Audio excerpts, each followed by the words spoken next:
talking about that. Yeah, bro. You just go in there and you just get whatever you want. I'm not gonna name the name of the store. I'm not gonna like fuck them up. Put them on blast. Yeah, you get flour, bro. You get carts. What? Cartridges, bro. Edibles, bro. Everything, bro. It's beautiful. It's like utopia for me. It's what I wanted my whole life. Welcome back to Bridgin the Gap. It's official DJ Leo. Get rich, never die.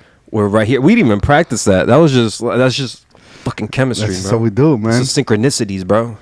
Yo, before we get started, dog, bro, I wanna take and big shout out to my wife Curly. Happy birthday. Happy birthday. His brother Ant, which is my brother-in-law sometimes. Happy birthday. Depends on how he feels. It depends how he feels. No, happy birthday, Ant. Shout out to the truckers again, because I guess that's going to be our best friends. Shout out to my sister Curly. That's how we know each other. Sometimes. Yo, but like, we got feedback, dog. Yeah, I asked for feedback and you guys gave it to me. I appreciate you guys. Thanks. They kind of said we said pause too much. Yeah, so we're going to try to we're going to see how we do a post edit. Look at that. I'm saying pause without even like trying to say pause. Pause edit.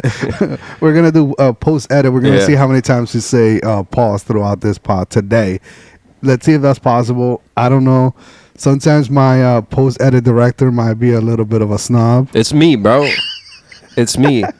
You don't know how hard I work on this podcast and the things I do behind the scenes. Yeah, I agree. But I try for the podcast, and that's what matters to me. Honestly, it's like a little passion project. Like, Leo has a job, I have a job, but this is just like our gateway, like into what? No, I'm not. I wasn't gonna say drugs, Leo. I just heard gay. No, not gay way. Gate. Not gay way, Leo. Come on, man. Gateway. Okay, got it. That's our gateway into, like, I don't know, just talking shit, having a voice, having a platform, building it brick by brick, building a strong foundation, and just hopefully make some money out of this shit and teach you guys a little something. Yeah. About bridging gaps. Of course. He's bridging, I'm gap. I'm definitely a big bridge. I don't know what the fuck that meant. Welcome back to Bridgin. Transition. Oh, so you're getting good at those. I'm getting good at those. You kind of know them by heart already, yo. Look at that. I thought you were going to give me an applause, bro. Thank you. No, it's more like...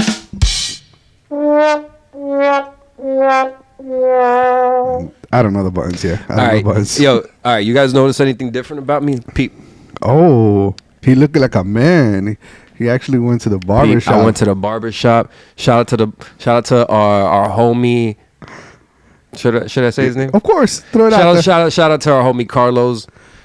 Should we say the barber shop too? Plug it.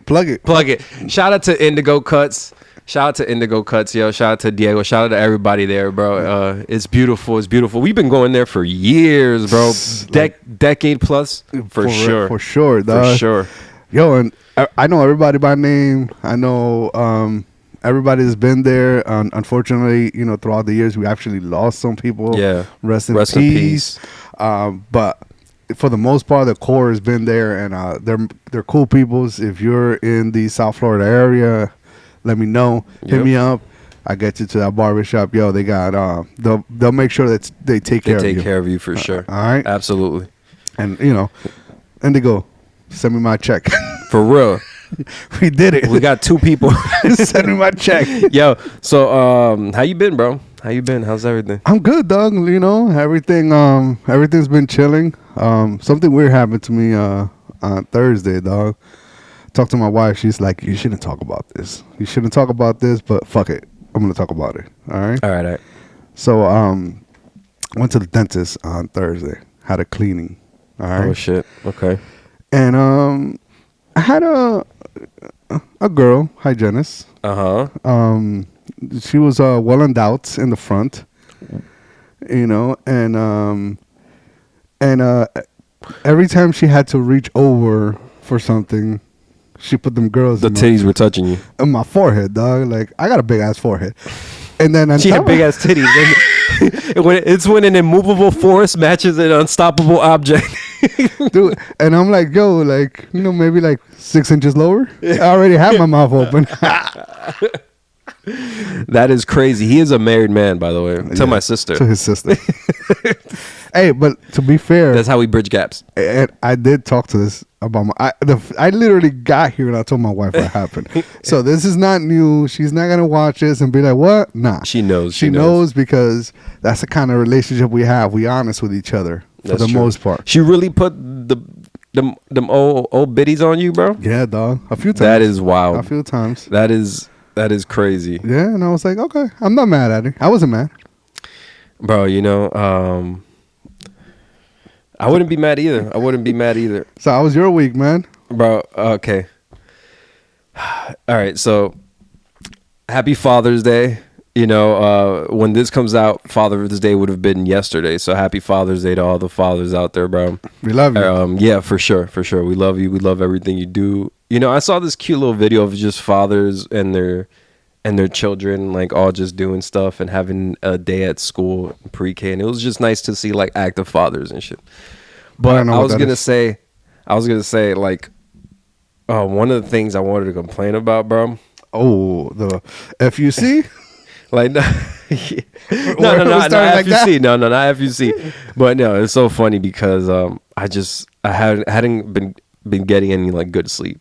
Oh, and I finally, like, was able to get, like, knock out, like, at a decent time, which to me 11:30 is a decent time, you know, in comparison to, like, 2 a.m, 3 a.m. Yeah, you know, 11:30 is, like, perfect. So I go to bed, and then in the middle of the night I just wake up mad hot because somebody turned off the air conditioner, and then I wake up with my daughter on our bed, bro, and like, she sleeps awkwardly, of course, and I got so mad, bro.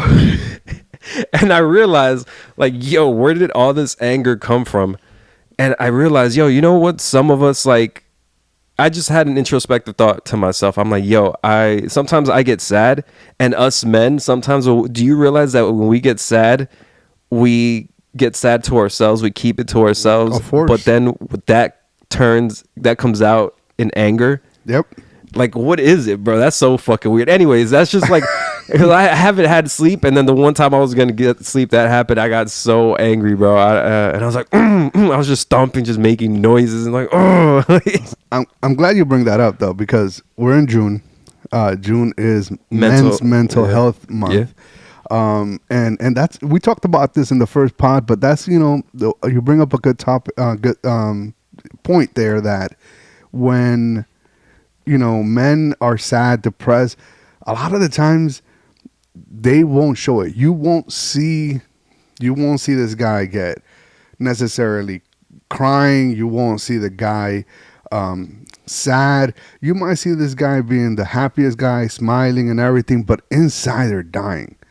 And that's something, listen, as men, that's something we have to change. We have to be able to open up, especially to our significant others, because we become ticking time bombs when we do what we do.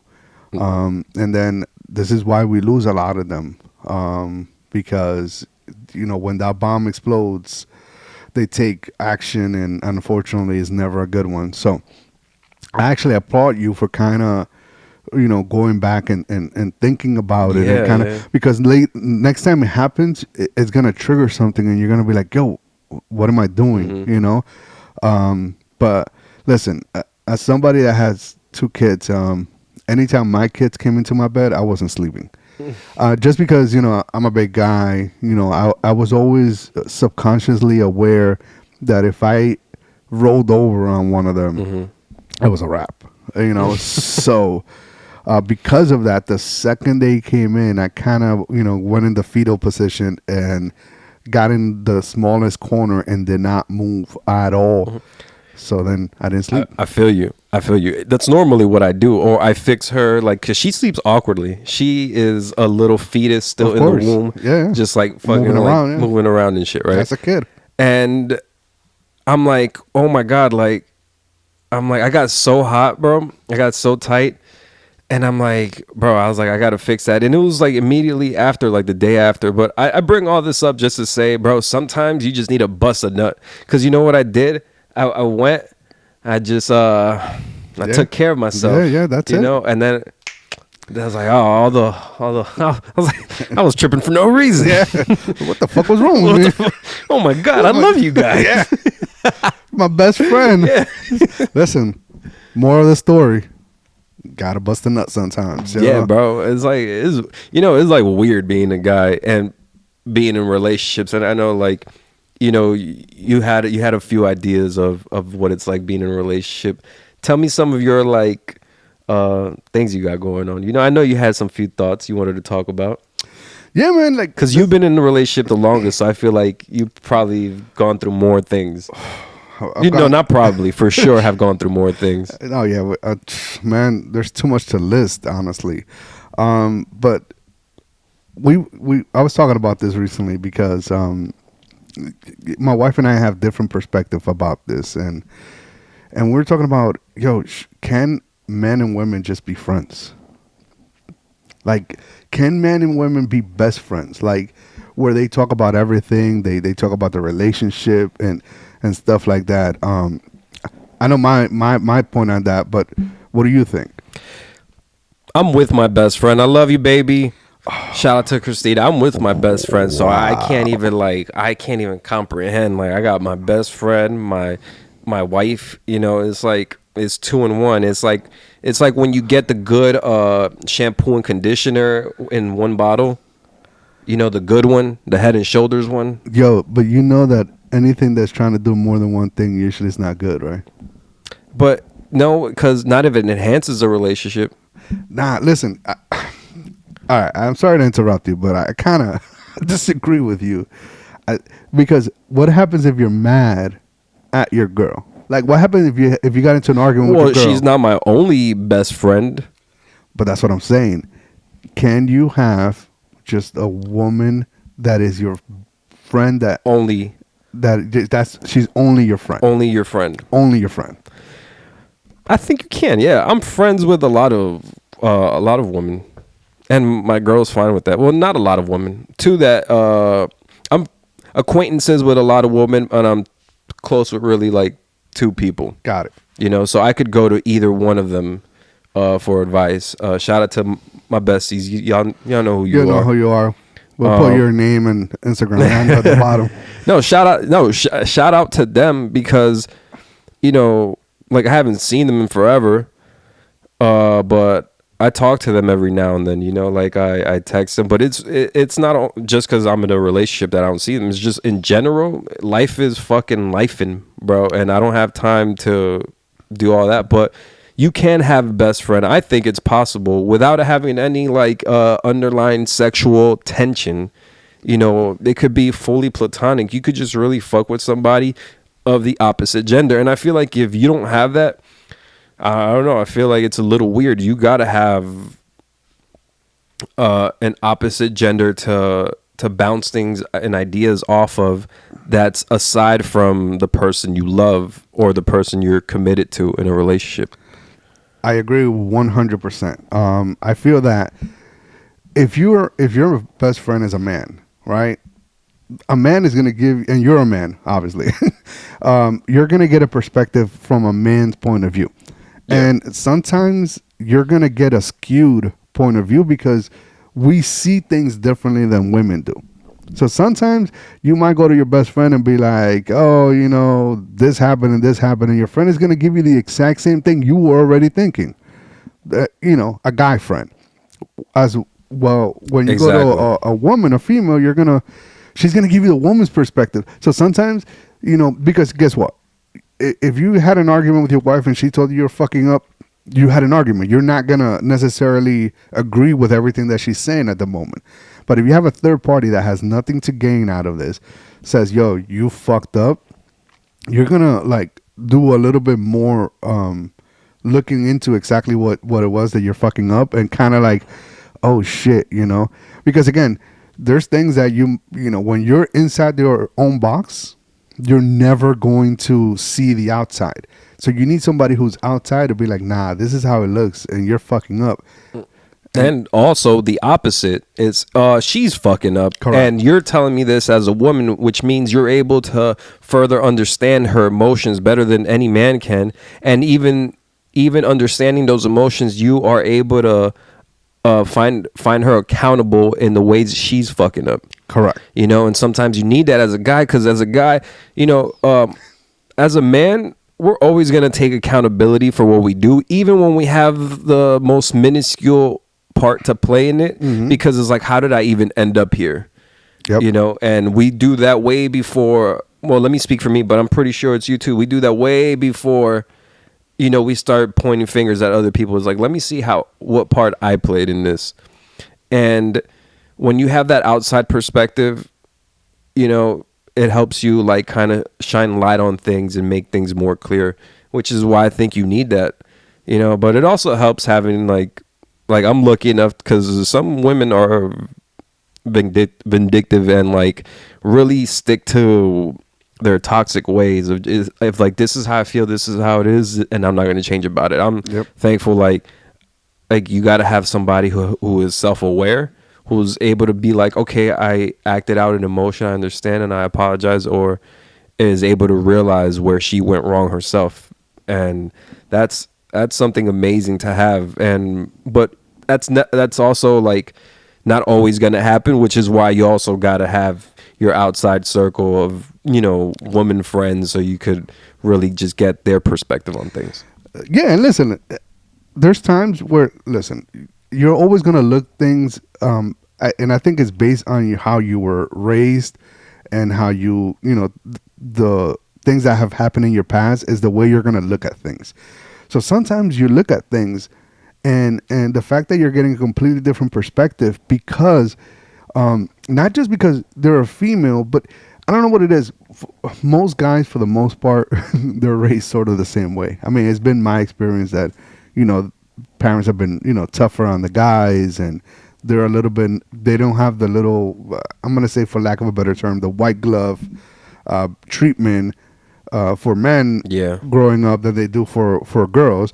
So when you're getting that woman's perspective of, yo, you know, like, because sometimes it's not even about being right or wrong.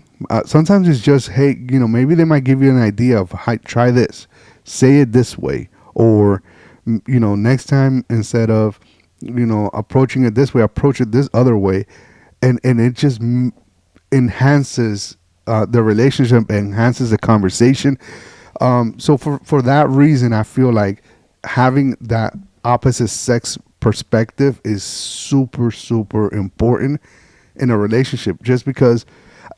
And let me say this, of course, one big point that you brought is the sexual tension. Of course, there has to be a really, really real friendship there, that you're not attracted to that person, that person's not attracted to you in any way, because that's what really is going to make the friendship.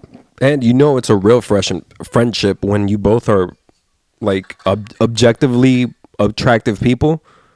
You know, when you're both objectively attractive people and you guys still have that level of platonicness, or that level of platonic friendship that you have with each other, like it's pretty cool, and it's pretty dope, because it's like, I don't like expecting nothing sexual from a woman and just being able to like talk to a girl is different, because talking to your homies is like just regurgitating some of the same ideas, and it's like at some point you just need a different type of energy that you want to hang out with, and that's pretty much it. Because it's just like, especially with my best friends, like I think we're going to like a decade plus. Like with one friend, I've been friends for like 20 years. Wow. Yeah. So it's like since we were kids, you know. So it's like, you know, these are some things that just like it's funny because, you know, you just, after a while you just kind of just see them as, you just never see them away, and like other people are like, yo, like why haven't you know, tried it? And it's like, bro, it's just like, you know, it's just, it is what it is, bro, and I love it. But you also had another thing regarding, well, let me ask you this. Are any of these girls that are best friends with you, did you ever date any of them? No. Okay. And can you date someone, break up with them, and then make him your best friend? Uh, I, make them your best friend. I don't know, man. Well, I mean, organically. Let's say it happens organically, where you guys continue talking, and then you're just friends after you're long. So Yeah, I think it depends on the relationship you guys had while you guys were together. Because if it was deep and it ended on bad terms, then I feel like, nah, obviously, like, you can't. You just have to move on from that person. But I feel like if it's, if it happens over time and it's like more or less like mutual, like the feeling that you guys want to leave each other and you guys just want to, like, you guys think you're better as friends, I think those relationships, tend to last longer as a friendship, because you guys are both on the same frequency and both have an understanding of it.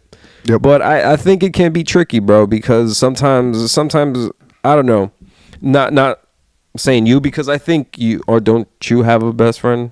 I don't know. I don't want to speak on you, but yeah, I feel like sometimes it could be tricky, because not just in general, because sometimes guys have these best friends that they keep around because they truly, like, have feelings for them. Yep.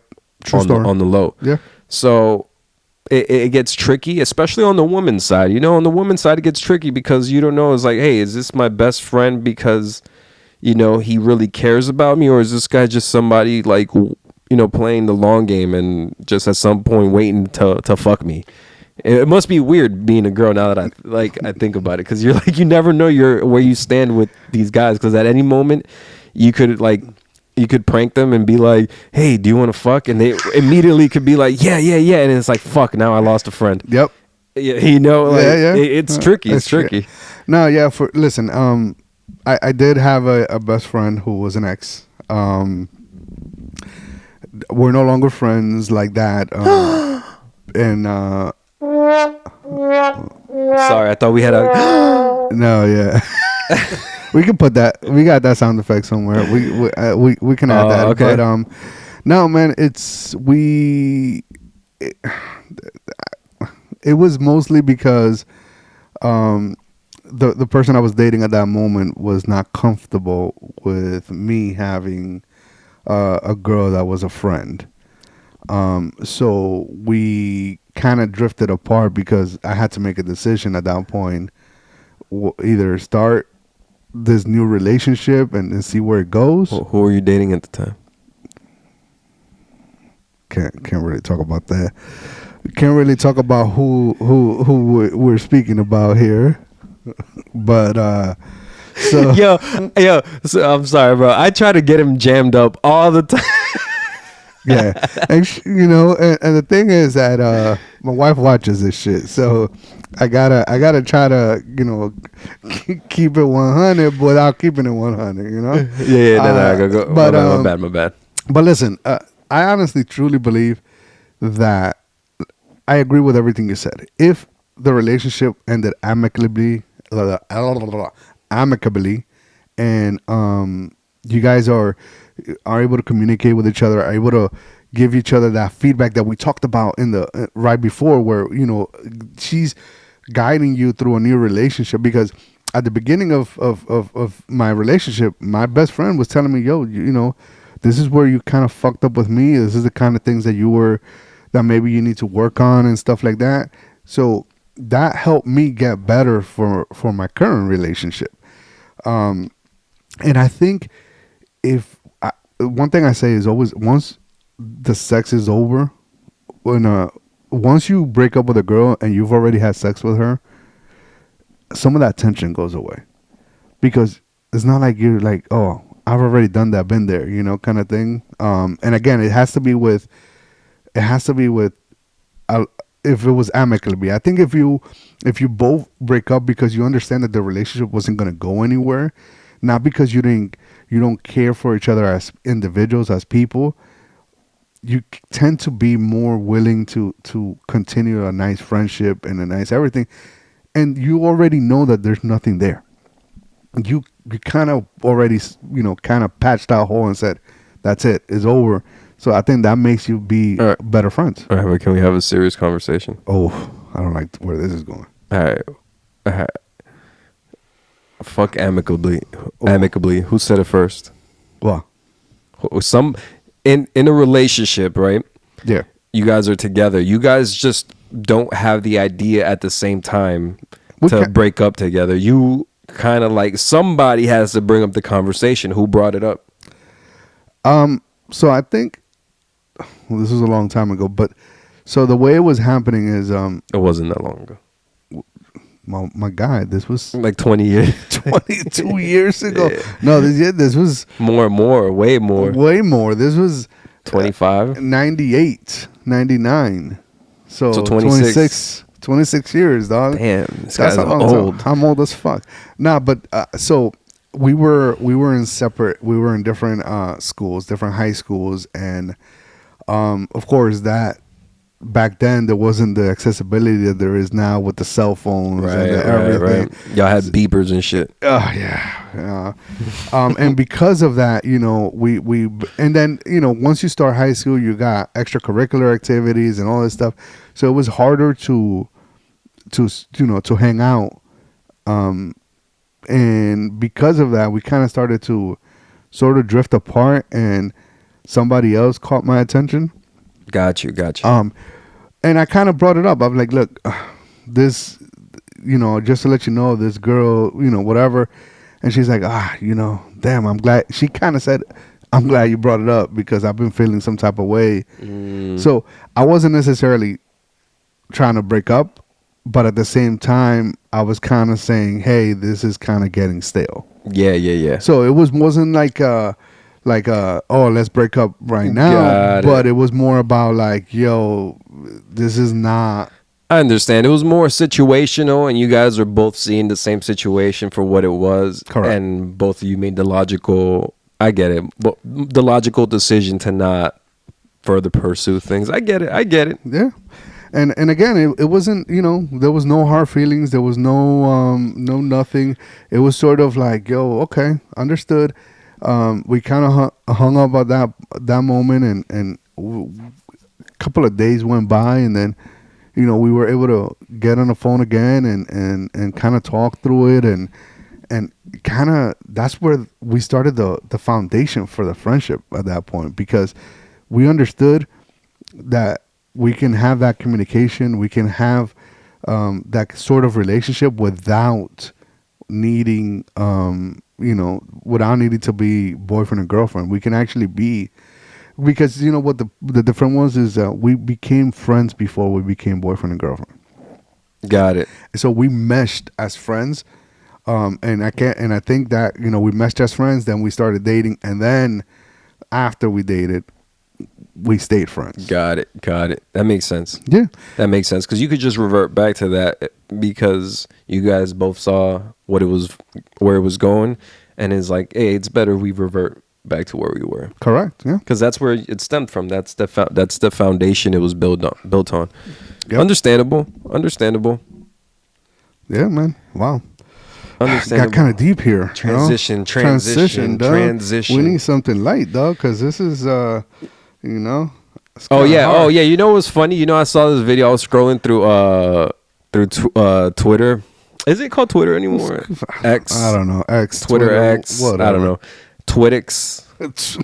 I don't know. Anyways, I was scrolling through that platform, Musk's platform. Yep. And I saw Kai Cenat dapping up Wale. And then his old chat was telling him, yo, did you know who that was? Because he treated him like a fan. He was like, yo, what game you play on Switch? And he was like, Madden. He was like, I'll beat you, bro. And he was like he didn't know who the fuck he was. And then his whole chat was telling him, yo, that's Wale. He was like, Wale? Who the fuck is like, yo, my chat's going crazy right now. They know him, bro. Basically, and afterwards, Wale went up to him.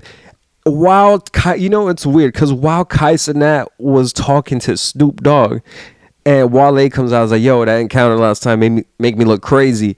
And I'm like, yo, You're looking crazier now, bro. Yep. Like Snoop Dogg is right. There's a whole legend talking to Kai Cenat, and you went up to him just to tell him that bullshit. Should have just kept it player, bro, and kept it pushing. And by the way, did you saw it, right? I saw it, and I don't think Wale needed to go up to Kai Cenat. That's another thing. Kai Cenat is a nobody. I'm sorry. Whoa. Influencers to me are the scum of the scum. They're at the bottom. Why? This is crazy. Why? We're influencers. We influence 2 people. Nah, we are broadcasters. Okay. We're not, and we're you don't see us pushing anything over here. You know, we're not influence anybody to do anything except Indigo Cuts. Indigo Cuts. Indigo. You know, I'm looking kind of crazy over here, dog. Let me. When can I go make that appointment, yo? Let me know. Not dead ass. Nah, man. I just feel like, look, some influencers, some might use their platform for good. You know, they want to advise, they want to help, things like that. But for the most part, you know, Kai Cenat, what does he do? I saw a video of him recently when he got 4 million followers, where he destroyed his whole platform setup and everything out of happiness, and he was smacking himself in the head and smacking himself. I'm like, what the like, how is this content? How is this? Who is enjoying this guy running through his whole equipment for fun? Kids love that shit, and they're the main viewer who has the time to watch them for that long. Yeah. And so you want to make your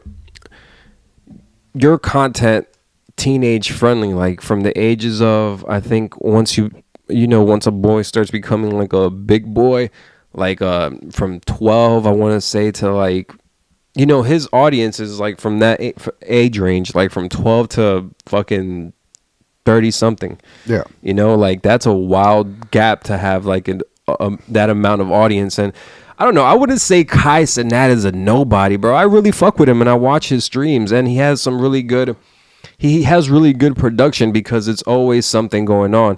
And I think that that destruction of his room that you were talking about, I think it was a prop room. It wasn't his actual like setup. It was a prop setup made to look like his actual room, and then they just fucked it up or something like that. No. But I think you're talking about that when he did that with Mr. Beast. Oh yeah. No, that's old. No, he just did that recently. Oh, I don't know about that. Yeah, when he hit 4 million followers on, I don't know if it was Twitch or whatever the case might be, that he went crazy and he started like, I don't know. He just. But that's the type of content like I would want to watch if I was 12 or 13 or in that age range, because it's like, yo, this guy's going crazy. And not only is he going crazy, but it's not the content at that moment. It's the clips you create from that content, you know, and you could monetize it in different amounts. And it's something that's captivating and wild and outlandish. And, you know, I don't see the problem with, I don't think influencers are like the scum of the earth, but I will say this though, whilst he does have so much influence, I don't think we should take his takes on hip hop seriously. Just hip hop or music in general. Just because I'm like, yo, if you don't know Wale, Lotus Flower Bomb, fucking, you know, album about nothing. Like if you don't know Wale, fucking no hand, look my no hands, bro. It's Wale. You know what's so funny? Wale did this after the last podcast. I told the story about how I saw him in Sea Caucus. Yeah. Look at that. Look at the power of Jesus, bro. I fucking speak on him and look at him. Well, listen. Here's another point too, though. And hold on. Oh, my bad. Go ahead. My bad. I was gonna say he shouldn't have hip hop takes because he was very influential on that Kendrick and Drake beef, and I feel like he shouldn't. I feel like your hip hop opinions become invalid the moment you don't know an artist that was in the same generation as these two. Yep. And you know, I feel like he should choose his lanes and maybe appreciate the music, listen to the music, react to the music. But I think as us viewers and the people who absorb this content, we shouldn't. There's some things we should just know not to take seriously from people. And to me, like I realized, oh, his hip hop takes don't have any validity to me. Like his reactions don't have, because it's like I'm listening with a different ear. Yeah. But you were about to say something. I'm sorry. No, it kind of goes with that a little bit, because so many people got influenced by him on this rap beef between Kendrick and Drake. But then there's other things that he influenced kids to do, like subscriptions, merchandise. And I'm like, why would I just, in general, let me tell you this, whether you're an influencer or you're a celebrity or you're anybody, just because you're pushing it is not going to make me go buy it. Just because I see, I mean, I'm just trying to figure out a product that catches my eyes. Okay, put this. Recently I was gifted the Meta glasses, right? Shout out Meta. We're going to be on Instagram, so why not, right? Yeah, shout out Zuckerberg. Yeah, my guy. Bring us some money. Please. Yeah. Please, sir. Can I get some more? Can I get some more, please? And there's a commercial with Chris Pratt and who's the other guy that's on the commercial? Fucking Thor. Hemsworth. Chris Hemsworth. Chris Hemsworth. Yeah. Yeah, and I'm like, just because they're wearing it is gonna make me wear it? No. What, the nice suits they had? Because those are some very cashmere, like, nice little. Yeah, no, but you're talking about the glasses. The glasses itself. Yeah. So the glasses. Listen, I don't care who was wearing them. I'm all about the features of anything. I'm all about looking at what I like, and just because a celebrity or an influencer is wearing them or using them is not gonna make me want them anymore. If I want them, I want them. Period. You can, put a monkey with the glasses, and if the features are what I want, I'm gonna buy it. It doesn't matter. So I don't get why is it that there's so much money given to influencers, celebrities to kind of push things, and does that really work? Has that worked at you at all? Absolutely. Oh, okay. Absolutely. As far as product placement, like I've bought Manscaped. Like and subscribe, Bridgin the Gap. Yeah, shout out Manscaped. Shout out Manscaped. Promo code. We don't have one. Promo code nuts. Promo code nuts. Promo code gap. Promo code thigh gap. Yeah. Bridgin that gap. Bridgin. What was I gonna say? Manscaped. Oh yeah. Like as far as like product. As far as products go, yeah, like I've bought Manscaped. I bought like at some point I realized like I was losing my hair, so I bought this like shampoo. Ooh. Yeah, like it was crazy. And then I realized it's because I kept wearing hats and beanies and all that shit. So I was like, fuck. I stopped doing that a lot. Except like last podcast where I wore a beanie. That was just because my hair was crazy, bro. You don't understand. Yeah, but like homeless. I think sometimes you can be influenced by an influencer, but here's how, and here's the tricky part about it. Here's where I see it can get tricky, because you could already have these ideas or these thoughts or this pattern of stream of consciousness, and then an influencer can repeat something from that, and then it can cause you to affirm those thoughts and ideas. Yeah. And then by that, you now have those thoughts and ideas. And it could be like, oh, okay, the influencer, yeah, he influenced me he confirmed these ideas for me and gave me the justification to act up on them. But I don't think like influencers really have that much influence. Like, fuck, bro. Now that I think about it, they do. They do, bro. They do. If not, they wouldn't be making the money they do. But let me tell you something. I'm going to backtrack a little bit, because I said that nobody has influenced me. And that's a little bit of a lie. I'm gonna say this: if I see a professional using something, for example, these mics that we're using, you know, Yeah. I saw professional DJs using this mic when they were doing their broadcasts on, you know, any social media live that they were doing, and I heard the quality of when they were speaking, and also, you know, I looked at the equipment that they were using for DJing, and I was like, okay, so, but I think to me that's a little different because they're not pushing the product. It just happens to be that the product is placed there while they're using it, and they purchase it themselves because they saw the quality of the product. So to me, if I see a professional using something, then because I'm like, yo, this guy's a professional, he must know what the fuck he's doing, because he has the money to buy the best of the best. So if he's buying the best of the best, and this is the best of the best, then I'm gonna buy it. Question: Can an influencer influence you on lifestyle? Because I have been influenced on lifestyle, but I want to ask you first. Like, give me an example. All right, let me give you my example. Okay, right? go ahead. Okay, so Andrew Tate, right? Popular figure, toxic. Yeah. All these different negative connotations on them, and it's like different versions of opinions for him, which is what makes him polarizing, because some people love him, some people hate him, some people hate to love him, some people love to hate him. Yep. You know, he's just that polarizing, right? Which, and honestly, to be objectively speaking, he's lost some sort of traction in like the last year or two, especially with all the like legality stuff and human trafficking shit. I don't even know. Yep. But I'll tell you, like, he has influenced me in a way where I'm like, where I was speaking about kind of like has to do with him, because I already had these ideas of, oh, working out is like important, making money is what like I need to do.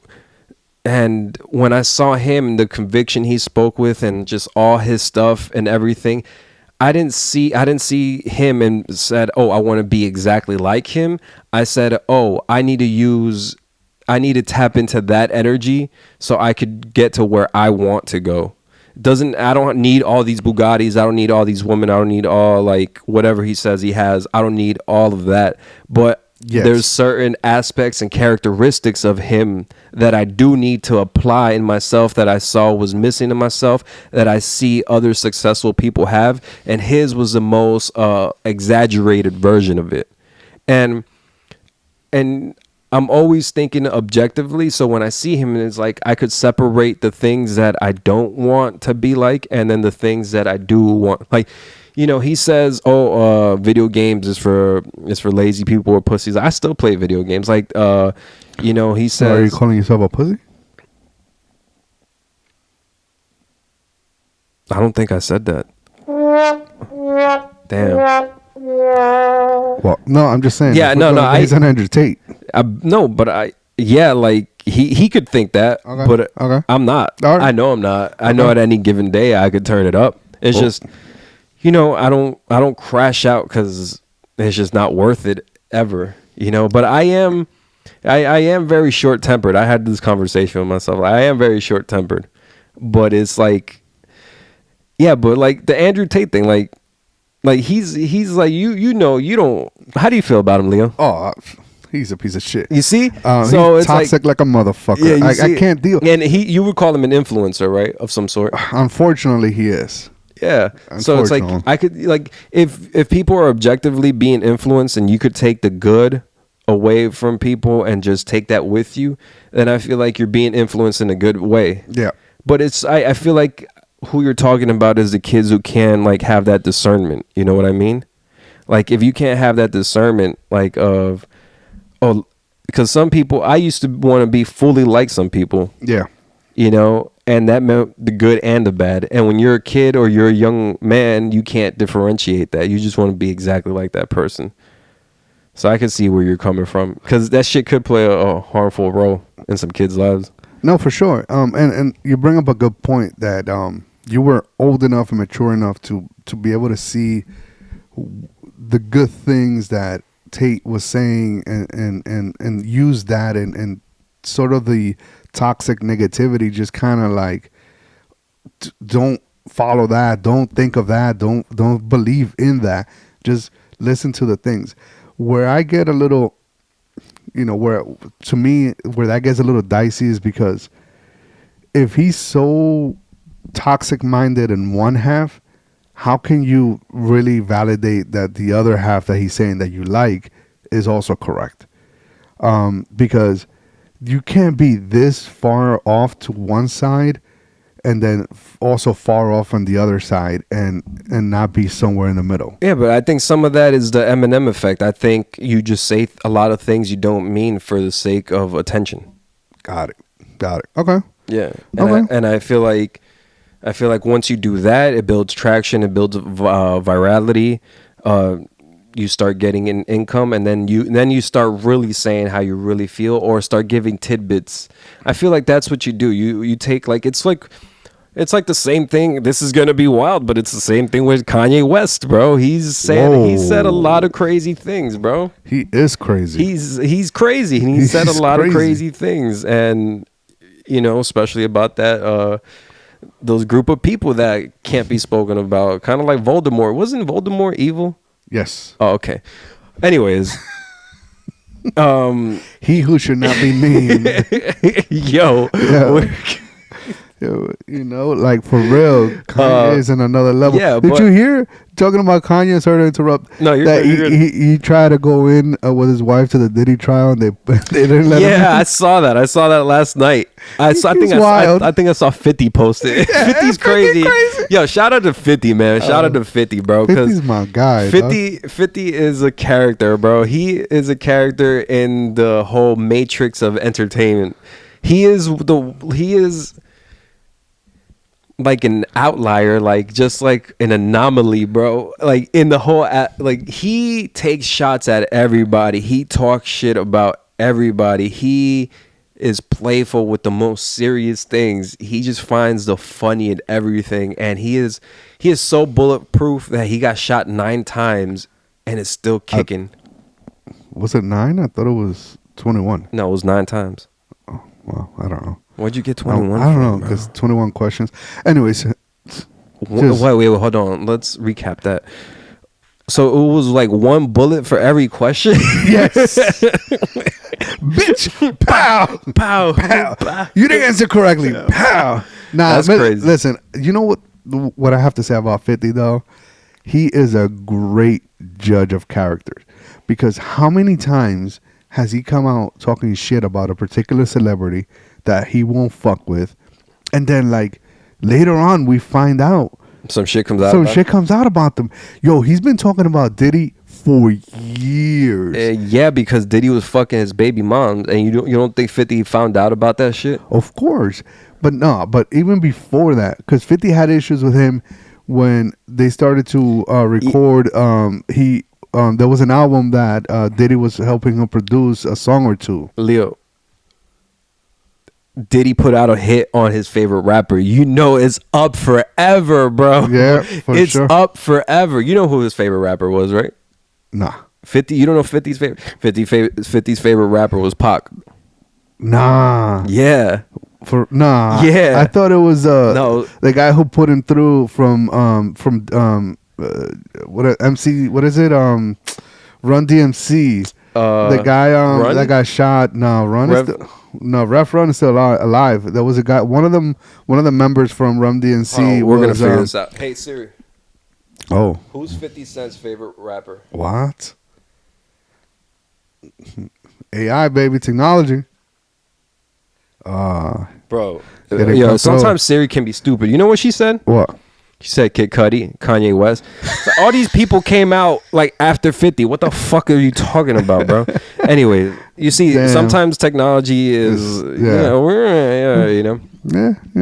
she's crazy out here. No, 50's the GOAT.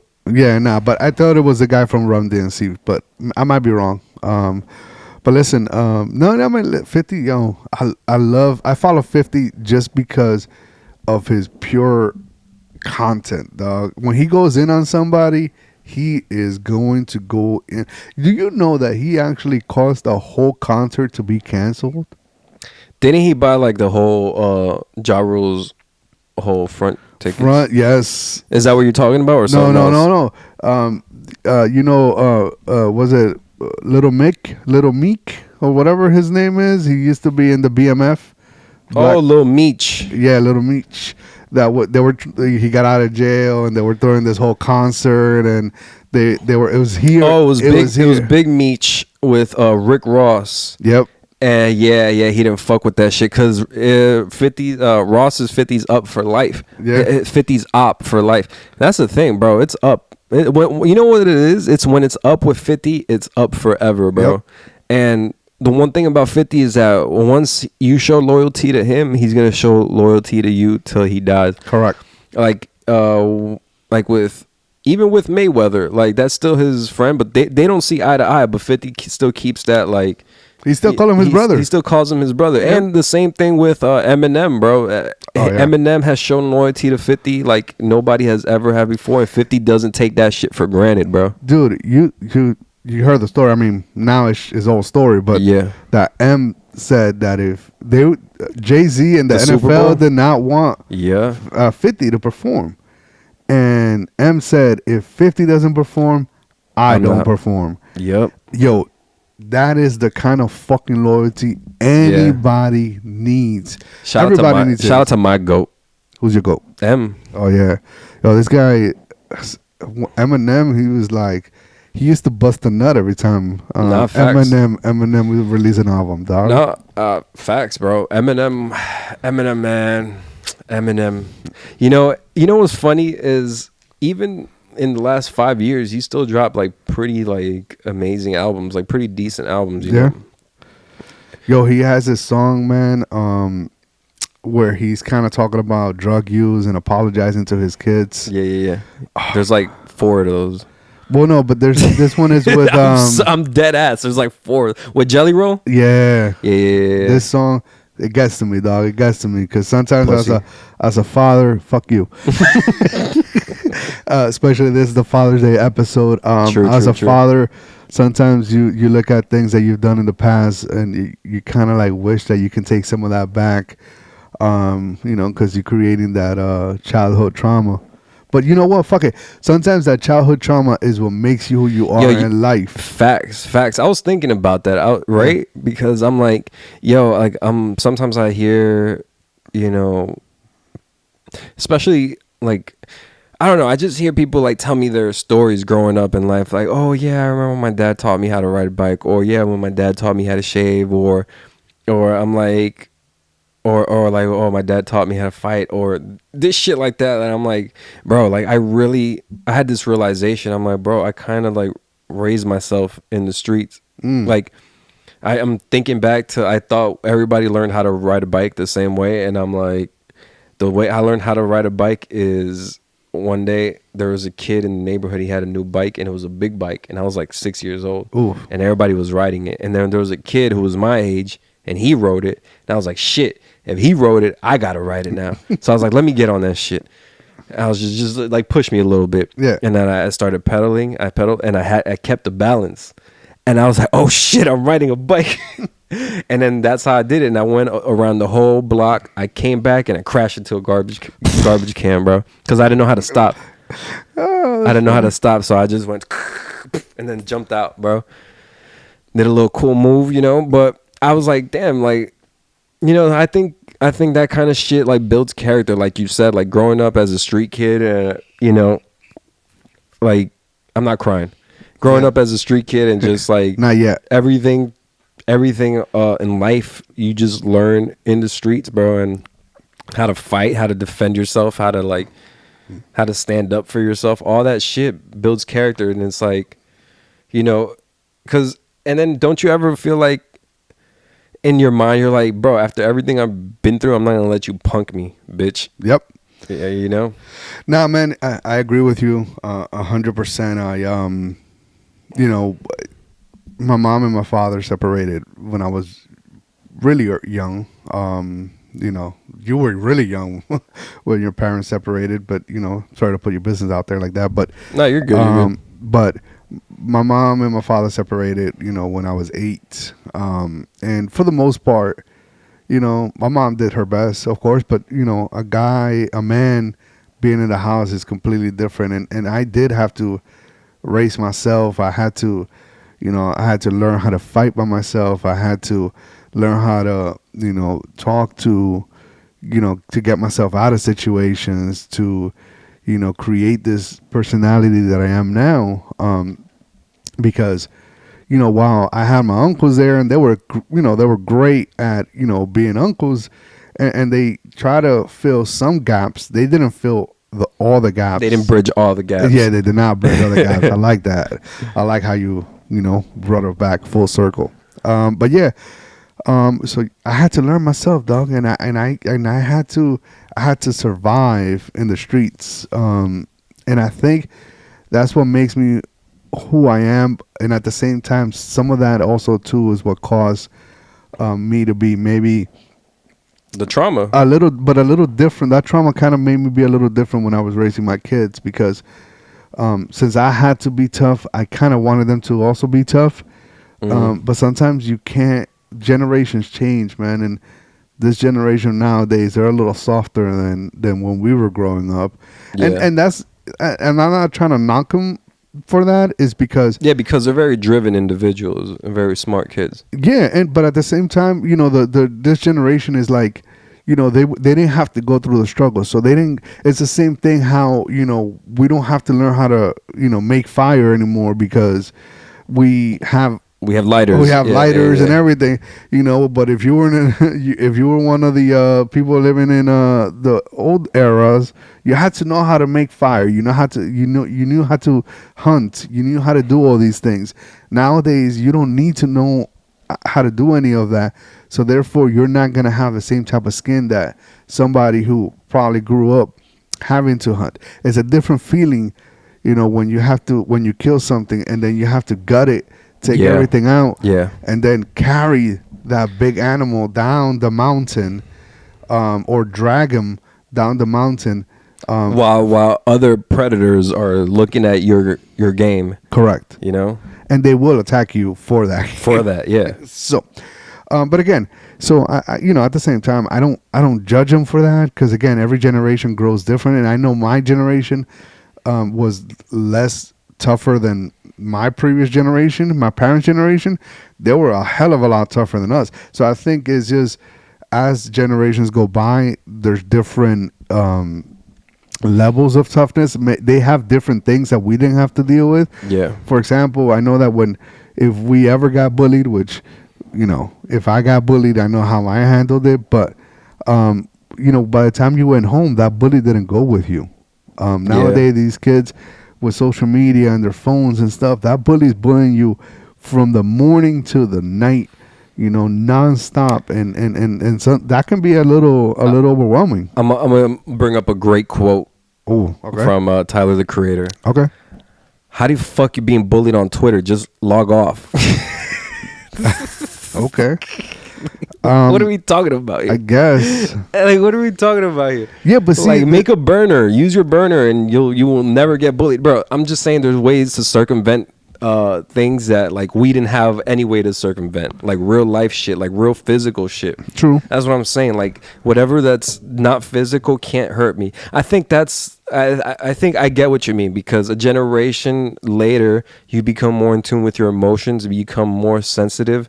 So you're more susceptible to the bullshit online. I get it. But at the same time, and then we have this other perspective of, bro, I've been hurt physically. I've had physical conflict. I've had physical, like, altercations. I've had to literally, like, make somebody bleed with my fists, like. And they made you bleed. No, I'm Facts. not. I'm talking about in general. I'm talking about in general. Because Leo was there. That's just me with my PTSD. No, that's just you. That's just you.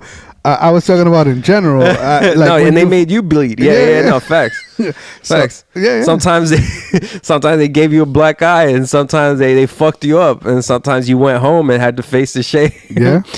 Yeah, and sometimes your white ex, she calls the cops. And when you growing up from the streets, you know not to do that. And I was like, why the fuck would you do that, bro? I just need to get my nose checked. Just take me to the That's hospital. it. But I yeah, almost lost anyway. an eye though, but I almost lost an eye fighting too. So, listen, that's what I'm saying. Is we every generation is not built the same. Yeah. So that's why, like, my bad. That's why to us, Yeah. if we go online and we get shit talked, it's like, I don't know about you, but Yeah. I'm like, okay. Yeah. Listen, it's simple. I block you. I put you. I mute you. I block you, and I don't. That's it. Yo, once I block you, you can't talk shit. And if you talk shit in your page and I'm not following you, I don't give a fuck, because as long as it's not reaching me, then I don't care. It doesn't matter. It's like whatever you don't see and you don't hear, you don't know, and it doesn't hurt you. It doesn't hurt you. But also, shout out to fathers, because I feel like that is a very important role. And I feel like having a father at home, I feel like that is, a father will find a way to bring obstacles to you, because he knows that's the way life is going to be. And you got to find ways to overcome these obstacles. Yeah. And, the obstacles that, like, my father brought me a lot was physical obstacles, as in, like, working out, pushing yourself to the limits, and really finding out about yourself, and while you're pushing yourself to said limit, and that was I feel like that was our father's way of communicating to us, like, how life was going to be. And, like, the key to all this will be found in working out, because through working out, I've found my limits. I found happiness. I've found peace. Through working out, I've found health.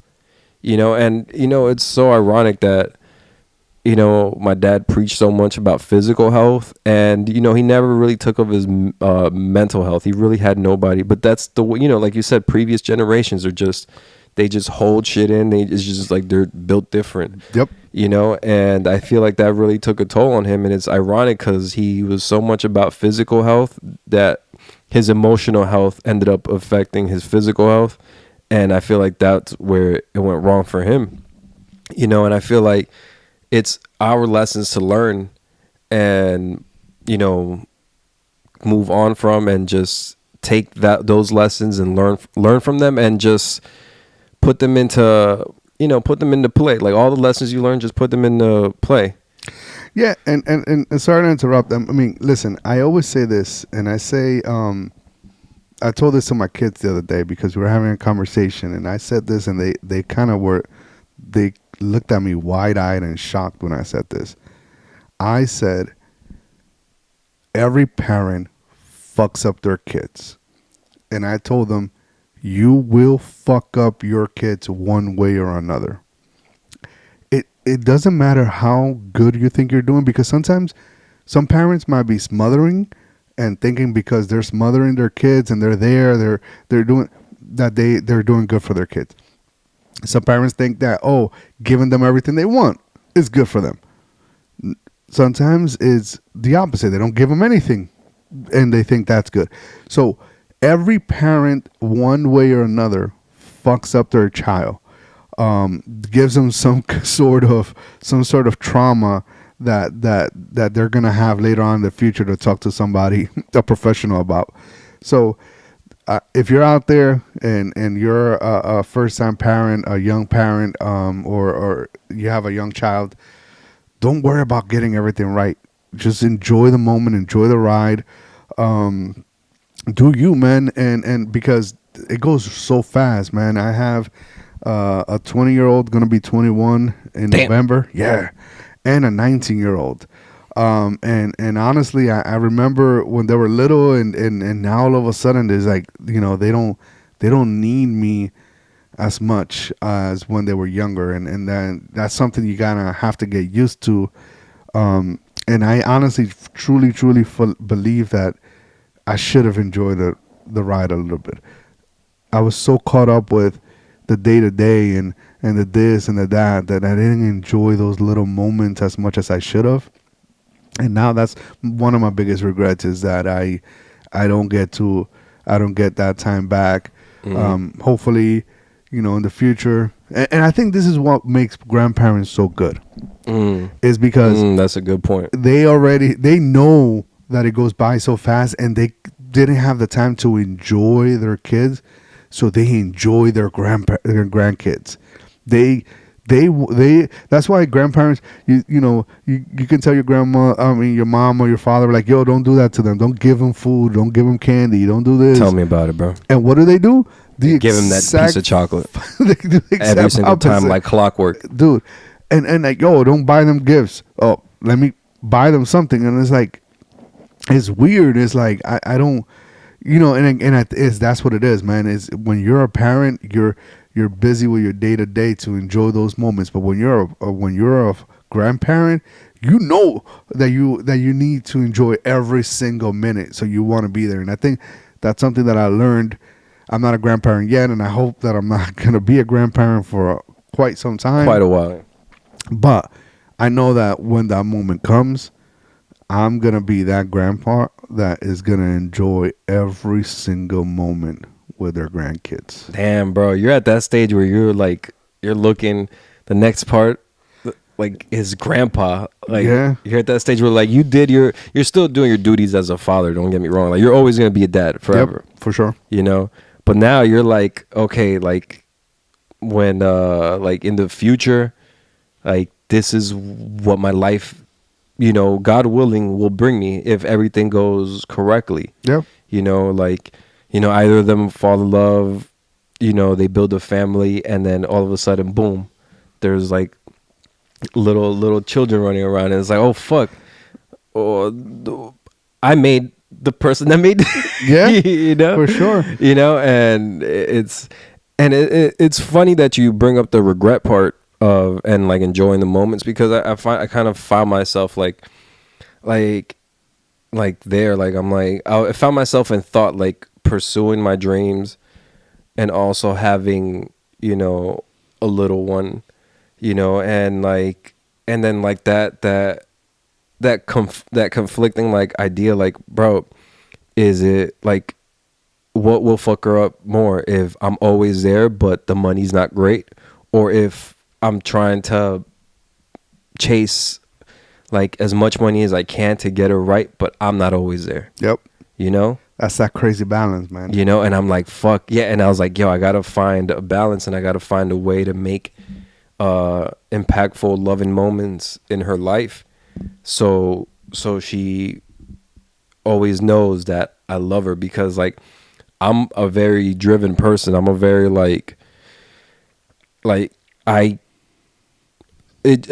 a flip switched in me. I think is when, but something was already switching in me. But I think what happened to my mom, even, I don't know, just boosted it, or like it was like, I don't know, it was like they just met at the same time. This switch was happening in my mind, where I was becoming this more driven person, where I wanted to take every single second of the day and make it useful. Yeah. And then there was like what happened to my mom, and it happened like at the same time. So I was like, okay, this is like serendipitous, because it's like right when I make that switch, this happens, and you have to activate now. You have to like act on, like, either make it or break it, and try to get yourself out of your situation and help with the situation out of the house at the same time, while trying to like make enough to pay bills, Yeah.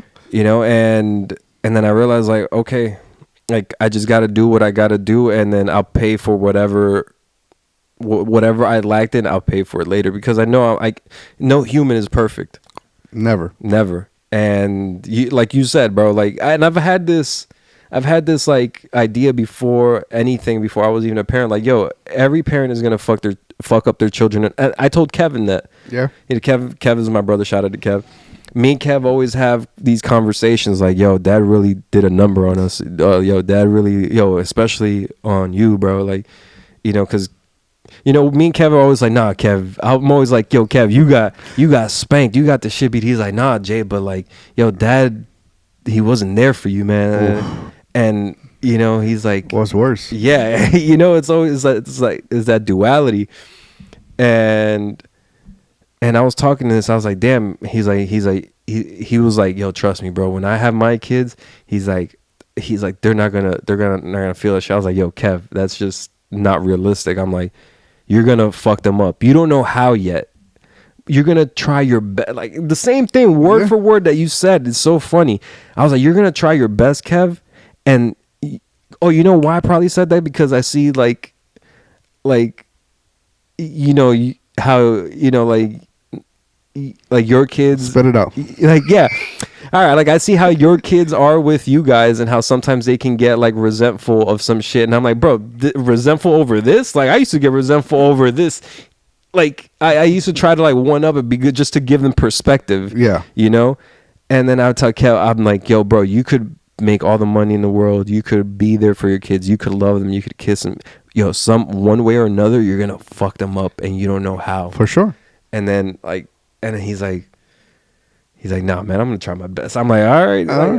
But I think he gets it. He knows what I mean. He's like, some way. The thing is that by the time he realizes it, they're gonna be in their late teens or early 20s, and then I'm like, I really did fuck them up. but you know what? Again, listen, I'm telling you right now, from experience, it's gonna happen.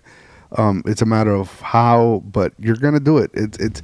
There's something, because he has his trauma, that he's gonna bring that trauma into raising that kid, and maybe is that he's gonna be too smothering. Yeah, he's gonna be too soft, too smothering. Yeah, and because of that trauma, he's gonna create other traumas because that kid is gonna be, you know, certain ways. So listen, it's just right now, you just be the best you can be, men. The most thing that we can do is be there. I think we have such a bad rap that, you know, when things get tough, we walk away, we run away. And sometimes, you know, we go out and if it didn't work out with this wife, we go out and get another wife. We have a family with them, but then we forget about the previous kids and previous families. And don't do that, man. Just if you can't work out a relationship with one person and you go to another, you need to, when you're entering into that relationship, you need to make it clear that your kids are going to be number one, and that you're going to bring them around, you're going to have them in there, and if she doesn't like it, then she's not the one for you. Yeah, facts. You want to do top 3 most traumatic things your dad did to you? Nah, I'm not trying to cry on camera, dog. No, not traumatic, but most fucked up things. I'll do my top 3 because I thought about them. I was like thinking about this. All right, give me some time to think, I guess. All right, I'll give you some time to think. Got it. Top 3: buying the boys Kevin Game Boys and not me one. Telling me he was coming to pick me up to get Chuck E. Cheese, and I was just like standing on I was like sitting on the steps, and he never came through. Going on family vacations, like traveling like the world, with his other family and not me. Damn. Top 3. Damn. But I still love you, dog. All right, let me tell you this. Top 3. Top 3. So one time, my father, you know, there was a song that was popular, you know, that was El Venao, right? And I was joking around with him, and I put some crayons in the back of his head or whatever. And he laughed, you know, like he thought it was a joke and shit. And then he waited for me to get into my room where he knew I had no way out. And he went in there with the belt and just whooped the shit out of me. Damn. For calling him El Venao. Damn. But like he played it off like it was funny or whatever. He's like, oh, I got you. And this was like 20, 30 minutes later or an hour later where he forget this shit, right? One thing he did that was recent and it caused us to actually stop talking. Damn. We had a conversation. Well, let me give you the second one because and then I'll tell you the third one because the third one was really fucked up shit. Okay. Second one is, he always forgot my birthday. Like I'm talking about like damn, not just fucking one time. Like I'm talking about proactively forgot my birthday, and he would call me like 2-3 weeks later. Yo, I forgot. Happy birthday. I'm like, okay, thanks. Like, Damn. A like, whole month later. yeah, dude, it was disgusting that he would call me later on and try to wish me a happy birthday, and I was like, okay, fucking set an alarm, put it on the calendar. I don't know, motherfucker. The worst thing he ever did to me was we were having a conversation one time, and he said to me, so I wasn't raised with him. I obviously, like I said, my mom and him separated. Yeah. When we were young, and I lived in the U.S. He lived in the DR, and he said to me, if you would have been raised with me, I know for a fact that you would have been a better man and a better father. And I was like, you don't know what kind of fucking father I am. You haven't been around me and around my kids to know what kind of father I am, to know that I was going to be a better father. You were not a good father. So what kind of example were you going to give me that I was going to share with my kids? That's true. And That's true. And when he questioned my fatherhood, I kind of lost it, and then later on, a few months later, he came. He was like, "Go, what happened? Why are we not communicating as much?" And I said, because you said that to me, and he's like, "Oh, I never said that to you." I was like, "Wait, what the fuck? You never said that to me." So then on top of that, he's calling me a liar. Damn. Yeah, man. So wow, that was tough, fucked right? up. Yeah. And not to be like a 5-year-old, but my dad is better than your dad, bro. Oh, fuck. Damn. Try to fucking put a knife, just fucking push the knife even harder. Yo, I'm a piece of shit. Just to let you guys know. But that's probably because I didn't have my dad present. Probably. You cried enough already. Yeah, no, for real. That's funny. That was heavy, though. Damn, I didn't know. Damn, that old man was a real piece of work. And you know what, bro? It's tough being a father, bro. It's tough. It's tough, but there's things that are, in my opinion, unexcusable. So, no, like I'm saying, like, it's tough being a father in general, not excusing anything you did. No, yeah, for sure. I just feel like, hey, you could have been there. But yeah, and who are you to tell me about how I raised my children when you didn't raise me? You didn't even raise me. Yeah, exactly. I was gonna say barely, but yeah, didn't even raise me. So, yeah, man. Look at that with the Crocs and shit. Fuck it. That's what I do. Yeah, man. That was too deep. That was dark. That was deep. No. I think that was good. I think you need to talk about this shit, bro. Let's talk about everything, bro. What do you think about? Nah. We're gonna transition. We got all right. FIFA World Cup. FIFA Club World Cup. Yes, sir. So look. Listen, intern is playing Egypt today. Messi. Oh, let's go. What time? Like, 8 o'clock. 8 o'clock. Yeah. So listen, what's your thought about it? What do you think? This is good for the sport? I think it's great. I think it's great. It's the first time it's happening ever, right? No, yeah. This is the inaugural season of this. And I get it. But I'm sorry. Go ahead. I kind of interrupt you. Go ahead. I honestly think it's a money grab, obviously, for FIFA. And I don't see how this might bring more fans to FIFA or more other than money. I don't see how this is going to bring more excitement for the regular World Cup, because what they're trying to do, and they're trying to do this whereas every year before the World Cup. So the year before the World Cup is supposed to happen, they're going to have the Club World Cup. And again, it's for that. It's to try to get people excited for the real World Cup. And I don't know, man. I just feel like they're pulling at straws now. They don't know what else to do, and I just think that something like, honestly, what I would have done, which sounds kind of stupid, but why didn't they do like an all-star of players? like where like you get two. That's like, not a bad idea. You get a couple of captains, right, and then those captains start to recruit those players to play, and then that is the World Cup. Like that is the maybe you call it a championship World Cup or something like that, or an All-Star World Cup. Yeah, FIFA All-Stars. And easily marketable, bro. Dude, can you imagine Messi and Ronaldo in the same team? The same team would be fucking crazy. It could never happen. Oh, it can. It can, but like I'm saying, in the string of captains, one is bound to pick one is bound to pick the other. How about if Messi's the captain and his first pick is Ronaldo? Fuck, he got me. He's good. This guy's good, man. Right? Yeah, no, it could happen. It could happen. Dude, I would pay for that. I'm not, and I'm not the biggest soccer fan.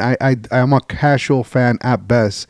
But Seriously. If you tell me you're gonna have Ronaldo and Messi in the same team playing against other all-stars, Mbappe, that 17-year-old that plays for the Spaniard that plays Lamine Yamal. Shout out to Lamine Yamal. He's the one for me. He's the one, bro.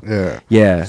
If imagine you get them in the same team, bro. Exactly. So I would want. I would say. Right. Listen, Intern is playing a team from Egypt. No offense, but Intern is gonna beat them like 7-0. Just say it. Nobody wants to see that shit. Nobody wants to see that. Well, I might want to see that shit live. I'm not gonna lie. Well, there's a bunch of tickets. No, but nobody's going. Hey, you want to know why? Nah, we're not gonna get into that. We're not gonna get into that. Or are we? Let's get into. Nah.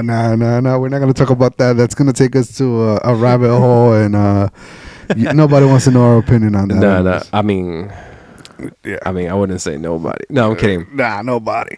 Doug. So, no. So, what are your opinion? What do you think, man? Mm-hmm. I feel like it should be great for the sport.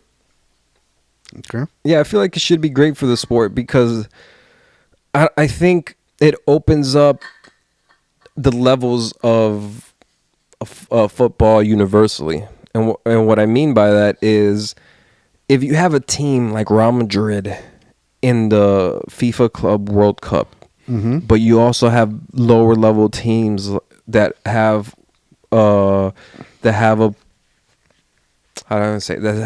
marketable potential, like Inter Miami. They're a big market team with a very little like accolades. Yeah. Like everybody loves them because of Messi and Suarez and all the stars, and it's in Miami, but they're not that great of a team. So if the younger players in a team like that can go against the levels of players that play in Real Madrid, I think something happens when you play with somebody above your level that you realize, okay, this is a level I need to be at.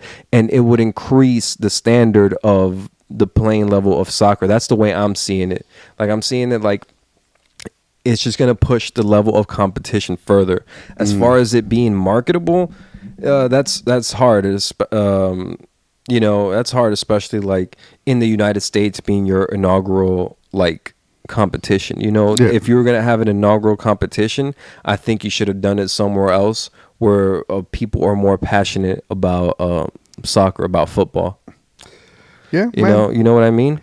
I get it. I just think that I'm going to disagree a little bit with that because I just think there's fans but would a fan really want to go see Inter Miami versus the Egypt game? Yes, I told you I want to go see it. No, you do. But like I'm saying, like in other countries that maybe have no interest, just because of Messi. I guess because of Messi, yes. But let's say is the team from Egypt versus another team that nobody really knows and nobody has a star in. Are you gonna want to see that game? You're not. And I'm sure there's gonna be matchups that are gonna have like no name teams or teams that have no real star in them, and nobody's gonna watch them. So they're gonna be truly a waste. But that happens with the World Cup as well. Like there's some teams that like low level international teams that nobody wants to watch that have empty stadiums, and then there's but you usually in each group you have at least one or two, sometimes three.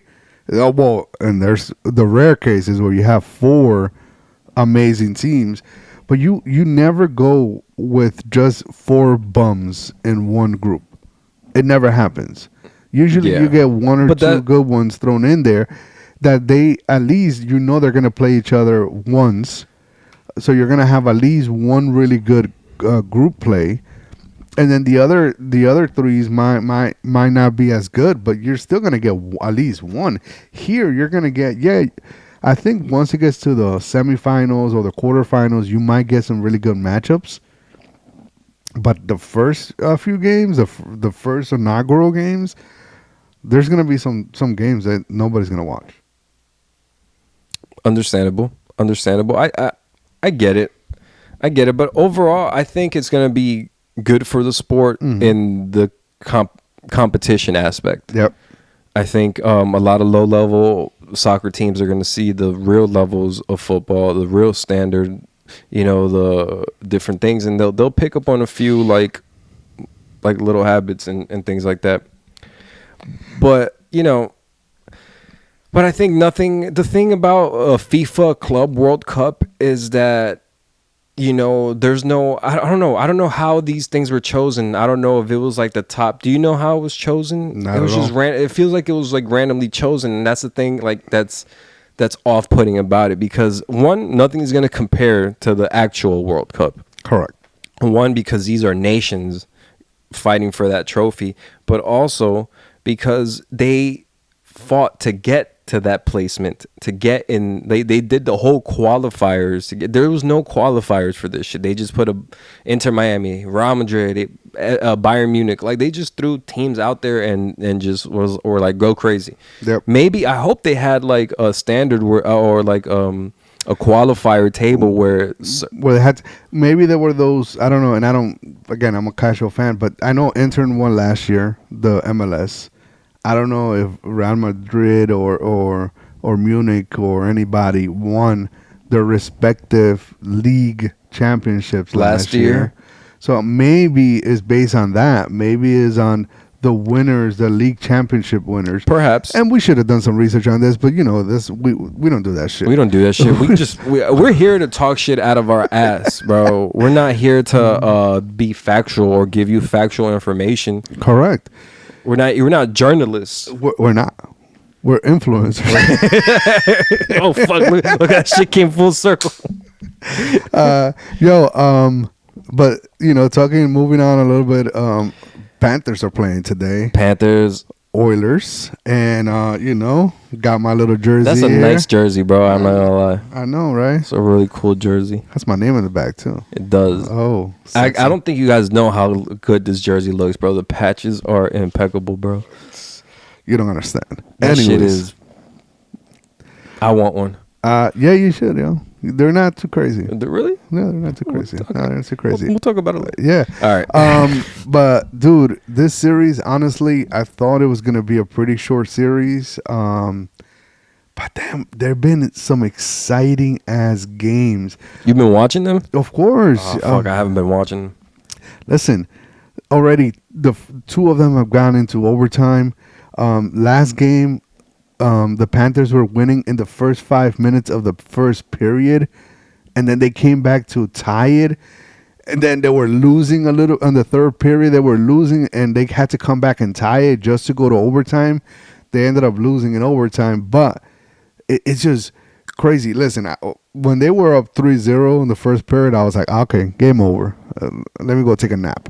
And then I come back, and it's tied 3-3. And I'm like, what the fuck? And then all of a sudden, the Oilers take the lead. I'm like, oh, man. And then, obviously they tied it. But that was... you think the Panthers are playing too confident, or the Oilers are giving them like a run for their money? No, I think they're just very equally matched. And I think, honestly, that is the best case scenario in any finals. It's like, go ahead. I'm sorry. Go ahead. No, yeah. That anytime you have two teams that equally match each other in offense and defense, you're always going to have a great series. kind of like segue, kind of like Transition. OKC Pacers. Whoa, listen. I think they're matched. I said this at the beginning of the series. I said OKC in 4. I was sure that this was going to be one of the most boring NBA finals ever. And the Pacers came to play. OKC came to play. Oh my goodness. And then you mentioned this before. I'm going to take this from you. You said it, but I'm going to say it. Halliburton doesn't show up. He shows up one game, he takes a break the next. That's facts. So if you're a bettor, if you bet next game, bet Halliburton to get his points, to get his threes, to get fucking all his assists, because I guarantee you he is going to have either a double-double or a triple-double next game. I don't even think he played bad yesterday. To be completely honest, I didn't watch a game, but I was watching the score. Yeah. And he got 18 points and like 8 assists, I think, which is, he got 4 points less than last game. Yeah. Which is, I don't think that's too bad. And they were winning. They were up. But, bro... Okay, SGA, bro. Yeah. SGA, bro. He got like a little swag to him, like a little I don't know what it is. It's just his pivots, yeah, and his ball like movement, like where he goes. Pause. All right, that was wild to me. I'm so sorry. I apologize. His ball movement, whoa, that was crazy. Pause. Like they slapping. I like how his balls move. Yo, that's crazy. I don't like how his ball. No, but like his he doesn't like it. He's enjoying it. Ah, shit. Damn. I threw myself in a. I was gonna say I threw myself in a pickle, but that was even crazier. What the fuck is happening right now? Pause Central, dog. Damn, I can't even say got myself in a pickle because that's even wilder. All right, anyways. SGA, man. Like there's like his pivots and like his positioning of where to like shoot the ball from is crazy, bro. I honestly don't see anyone else in the league like doing that just like that and being that accurate. He's the MVP for a reason. He is the MVP for a reason. I'm going to tell you what the big difference to me between SGA, Halliburton, and maybe even like if you look at like a Ja Morant, who they played, the whole OKC played at the beginning of the playoffs. The Grizzlies? Yeah. The Grizzlies? Yeah. Oh, okay. SGA carries himself a certain way. Like when he's winning or when he's losing, he still carries himself the same exact way. I've noticed that. Yeah. I feel that like if you look at Halliburton, when he's winning, he's making fun. He's doing the choke sign. He's doing all these things to rub the fact that he's winning. And when he's losing, he's a fucking crybaby. He's like a little bitch on the court, just looking at the ref for everything. Yo, like play your fucking game, get in there and just try to win. Stop crying like a bitch. Nah, I saw some highlights. He was getting pushed around. There was some fouls that weren't called, and that was kind of wild. Listen, but this is playoff basketball. It's different. No, but he didn't have possession of the ball. He was just shoved out the way, bro. Stop being a bitch.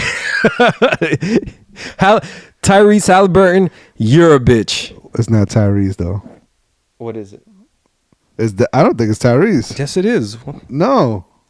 What is it, Tyler? Bro, are you stupid? Yo, I think you just give this guy a fucking. It's Tyrese Halliburton. Look, I'm gonna prove him wrong right now. Yeah. How do you feel? Stupid. Okay. All right. I'm glad you. I'm not glad you feel stupid, but I'm glad you admitted you were wrong. Yeah, it's yeah. Is his name even Tyrese? I don't even know. Maybe not. Maybe you just Google. You can find whatever you want to find. Dead ass, bro. Do aliens exist? Yes, I got pictures. They do exist, though. See, there you go.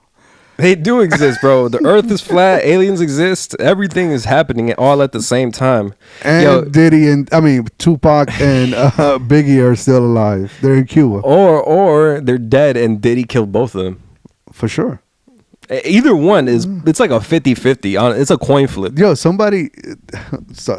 fucking all over the place. But somebody said that why was it that none of Biggie's security threw a shot, like fired a shot? Back? I was actually watching the Cameron and Mace pod, and they were talking about that, how there was a bunch of people with guns, there were a bunch of gang members, and when Biggie got shot, nobody else shot. They shot at the car. You telling me you're getting shot at, and or the car in front of you is getting shot at, and you're not gonna shoot back? Yeah, I don't know. it's weird, Right? It's weird stuff. But It's weird anyways, stuff. Just like the times we're in right now, where fucking Canelo is fighting fucking Crawford, bro. I think this is like 5 years too late, though. Why? Canelo's old. They're both old. Yeah, but listen, I've been watching Canelo's last few fights. I'll give I you don't that. see I I'll don't give see you the that. motivation anymore. I think he's doing this for the money right now because he's trying to retire. I don't know why he doesn't really need the money, but still he wants more of it. And the quality of fights that Canelo has been given the last few times Excuse me. is not Canelo like. It's not the same Canelo that we grew up, within the last 12 years, 13 years, whatever his case, watching. So while I'm intrigued about this fight, I'm not excited. Yeah, I get you. I am excited about this fight, and here's why. Because Terrence Crawford has shown the ability to take a punch. I'm not sure if I don't think he's shown the ability to take a punch at 160 or whatever the stipulations are for that weight, but Yeah. I'm pretty sure it'll be around that weight, 158 to 165, somewhere in that range. And Canelo is a hard hitter. You see, I get you. I'm intrigued because of I'm excited because of the intriguement. You know what I mean? Gotcha. And I'm so intrigued because this can go so many ways. And I think how I simulated in my head is going to go to distance. I think Canelo is going to rock a Bud. I think Canelo's going to get hit with some things he hasn't gotten hit with before. I think he's going to get hit with a style that he hasn't been with before, because Terrence Crawford is a stance switcher. Yeah. And when you're with the stance, I don't think Canelo has ever been in there with a stance switcher as smooth and as lethal as Terrence Crawford, especially a Terrence Crawford who's taking his power into a 160-pound weight.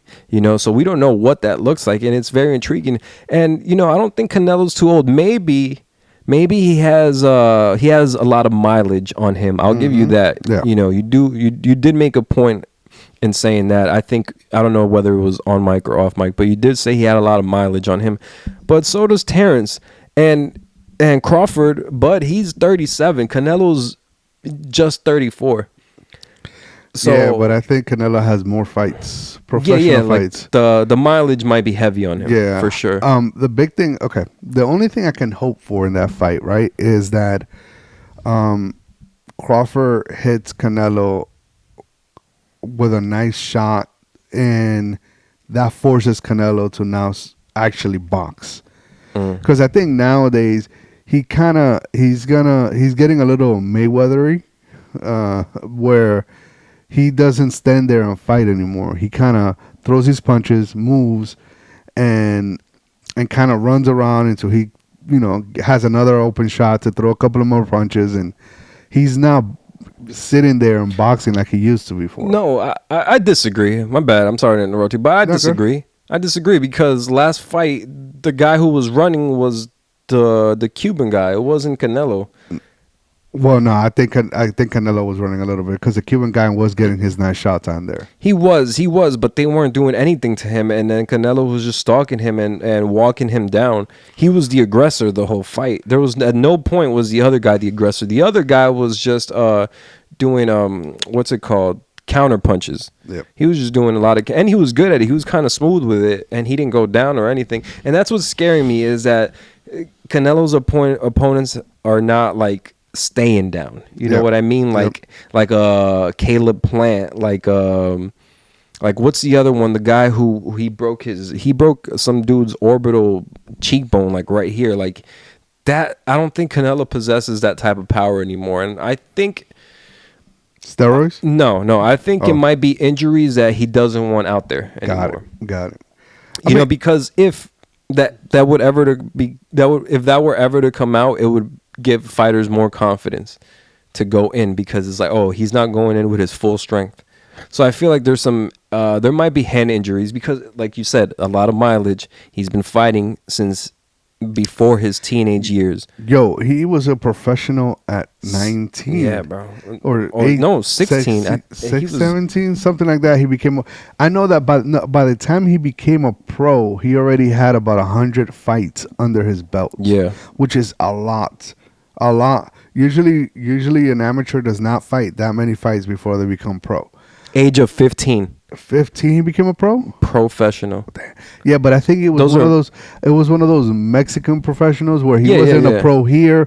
Like he wasn't a pro, and he wasn't sanctioned. He wasn't a pro by the sanction committee. No. Yeah. But he was a pro in the standards that he was fighting grown ass fucking men, and he was getting money for it. Yeah, but of course not real money, but money. Yeah, so man, I don't know. I think Canelo, he should retire. It's gonna go exactly how I'm saying. It's gonna go to distance. Bud is gonna get rocked a few times. Canelo's gonna get hit with some good shots. It's gonna be an entertaining fight. The first 3-4 rounds, they're gonna measure each other. It's about measuring each other and everything. It's gonna pick up in the fifth. It's gonna reach its peak through the from the 6 to 10, or 6 through 9. I want to give it there. It's gonna reach its peak, and then it's gonna plateau for the remaining rounds. And I feel like that last round is just gonna be like a stalemate. Like I feel like they're both gonna be tired at that point. They're both gonna be picking their shots wisely. They're not gonna go all out. They're just gonna continue to be strategic, just like they were in the beginning rounds. And then it's going to go to distance, No, and that's exactly how it's going to go. I don't know. I'm going to put my money on Crawford. You're going to put your money on Crawford? I am. You really? No, bro. It's going to... All right. Oh, and I was... speaking of which, back we were talking about the basketball game. I did say that small market teams with other superstars, I feel like I told you it was going to be entertaining. Yep, you did. I did say that. It's on camera. Yep, it is on camera. I said it. I was like, nah. I was like, yo, because you could just simulate it. Like, just their playing styles, the amount of rotations they have, both of them. It's just like, strategically, they're both set equally. They have different strategies and everything, but that's what meshes them so well against each other. Yo, I got to say this. We've been talking for an hour and 43 minutes. This guy always wants to bring up the fucking time, bro. And I'm fucking tired of it. I'm starving, though. I'm starving, too. What are we going to eat? Yo, we got the food from last night. Oh, shit. The Pernal. No, I haven't had the Pernal, bro. Right. So, I think I'm just going to end it just because I'm fucking... my stomach is going to start talking for me. Yeah, that's crazy. No, yeah, and it's 12:39. Yeah, man. And before I get out, honestly, if... I want to give a big shout out to all those fathers who were there, all those fathers who, regardless of the situation, try to make their kids' lives better. And I hope that one day, listen, I'm not going to say here, I'm not going to talk about whether I believe I was a good father. That's not for me to say. That's for my kids to say. And maybe one day they will tell me. We've had conversations about that, and I'm going to... I'm not going to share the content of the conversations, but they were good. They actually did me good to hear some of the things of what they feel about my job and the job I did. And that's the only thing you can wish for as a father, is that when your kids get old, they can kind of look hindsight and see, oh, damn, and then they talk, like you and I do, and you and Kev do. You talk about your parents and your fathers, and you kind of look back and you're like, yo. And then there's some people that you talk and you're like, nah, they had it bad. Now that was a fucked up father. Yeah, that's how I was looking at you. Yeah, exactly. I was like, right? I was like, oh shit. Take my top 3 out of there. There you That go. shit just wipes all of Shit, that shit, oh, Game Boy bitch. Yeah, fuck your Game Boy, Fuck your bitch. Game Boy bitch. Fuck your game. Yeah. Wait on those fucking doorsteps for Chuck E. Cheese. Chuck E. Cheese. Ooh. You go to Chuck E. Cheese and eat pizza. Oh, your dad went on vacation without you. Ooh, Bitch. bitch. Hey, Jay, you're a bitch. All right, you don't have to do it with me. You don't have to. You don't have to fucking do it with me. Of course. Watch yourself. You don't have to fucking. Yo, now for real, man. Oh yeah, shout out to all the great fathers out there, for real. I hope you guys had a happy Father's Day weekend. Shout out to my brother, happy Father's Day. Shout out to my brothers. Shout out to you, my Leo. brothers. Shout out to Leo and his brothers. Happy Father's Day. Happy Father's Day. You know, the work. I see my nieces, and how they are, and the great individuals they're coming up and growing up to be, and definitely big shout out to you guys. Hope you enjoy your day. This is gonna be Monday that we're posting it, so hopefully your day was great. Yeah. Man, and hopefully there's more to come.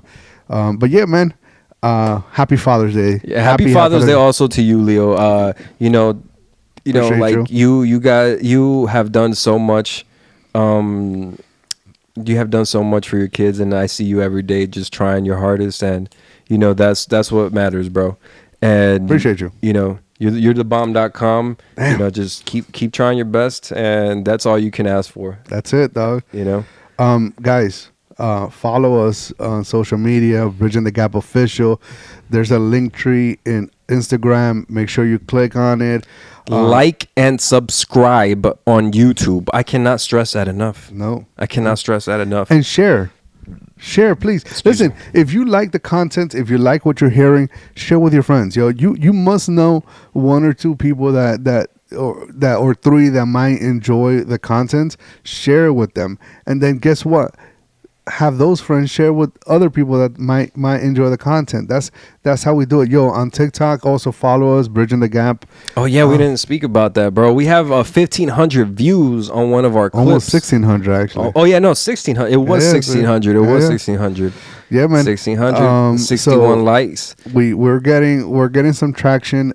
So we appreciate. That's why we appreciate the feedback. Yeah, absolutely. Yo, by the way, I don't know if you saw the somebody wrote a comment on YouTube. We were talking about J-Lo last week, and we forgot about A-Rod. Oh yeah, We forgot to mention A-Rod. So yeah, it's her. The problem is J-Lo.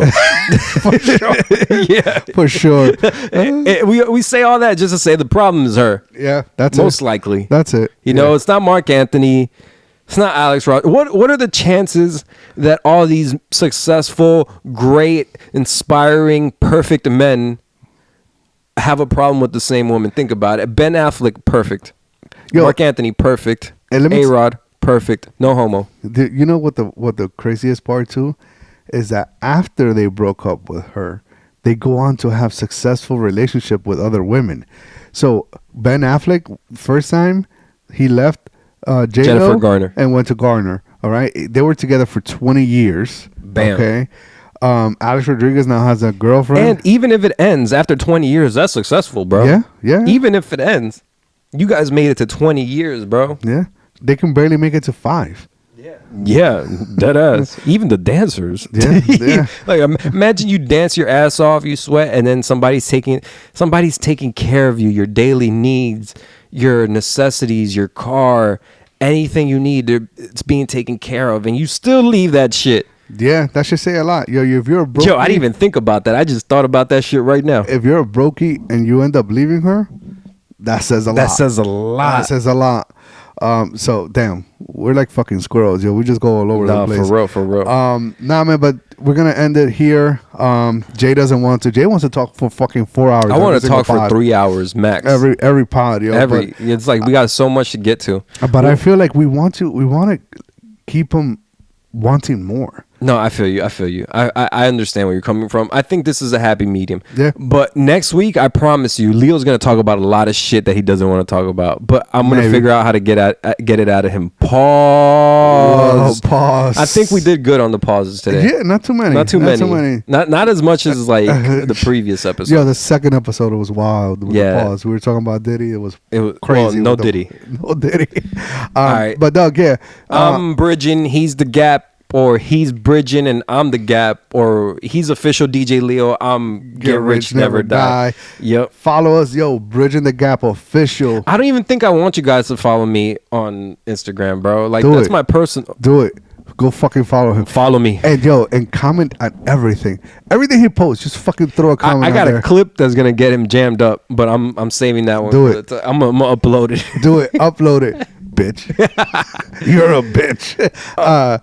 Peace. Much love, man. Much love to everybody. Appreciate you.